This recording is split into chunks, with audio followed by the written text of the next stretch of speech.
पुण्यात फ्लॅट घ्यायचा आहे. पण कुठे घ्यायचा, कसा घ्यायचा, कुणावर विश्वास ठेवायचा? फसवणूक तर होणार नाही ना? योग्य दरात मिळेल की नाही? मोठं कन्फ्युजन आहे.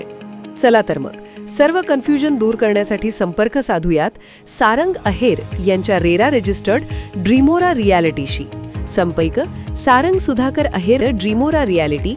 मोबाईल नंबर 82 83 93 91 91 आणि 62 62 90 910.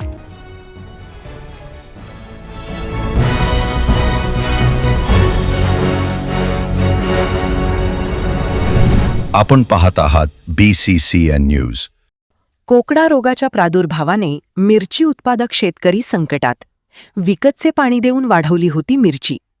उत्पादन खर्चात मोठी वाढ तर उत्पन्न घटण्याच्या शक्यतेने शेतकरी चिंतेत. बुलढाणा जिल्ह्यात अनेक शेतकरी पारंपरिक पिकासोबत वेगवेगळ्या जाती प्रजातीच्या मिरची पिकाची लागवड करत आहेत. मात्र आता या मिरची पिकावर कोकडा रोगाचा प्रादुर्भाव झालाय. उत्पन्नात मोठी घट होणार असल्याने मिरची उत्पादक शेतकरी चिंतेत आहे. जिल्ह्यातील हतेडी शिवारात उन्हाळ्यात विहिरीला पाणी नसल्याने पाण्याअभावी निम्मे मिरचीची पिके जळाली, तर निम्मे पीक हे शेतकऱ्यांनी विकतचे पाणी देऊन जगवली. आणि याच उर्वरित मिरचीच्या झाडांवर आता कोकडा रोगाचा प्रादुर्भाव झाल्याने शेतकऱ्यांनी मिरचीसाठी लावलेला खर्चही उत्पन्नातून निघणार नसल्याची शक्यता निर्माण झाली आहे. काय पेरलं होतं? मी मिरची टमाटे लावले होते. किती लावले होते?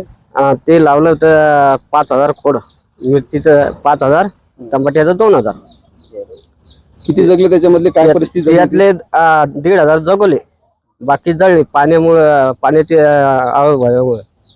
काही टँकरनं पाणी टाकलं, कटाळलो. ते टँकरचे पैसे जास्त व्हायला लागले, सोडून दिलं. सध्या किती झाड आहेत? आता ते 1,500 झाड लावले. ते मोठी मिरची अर्ध्यापेक्षा जास्त नुकसान झालं. हा, आता मागून आणले डबल. मी 7,000 झाड ते लावलं. तेव्हा ते सध्या त्याच्यावर काही रोग आलेला दिसला? हा, रोग आहे. कुठला रोग आहे? कोकरा. फवारणी वगैरे केली नाही? हा, फवारणी केली. खर्च जास्त झाला असेल? हा, खर्च जास्त आला. किती खर्च लागला? कमी जास्त आता औषधीले लागला, कमी जास्त 20,000 रुपये खर्च लागला ते कोकडा काढा करता. सध्या काय भाव सुरू आहे मिरचीला? मिरचीले भाव सुरू आहे. आपले मार्केटले भाव आहे 50, 60, 70.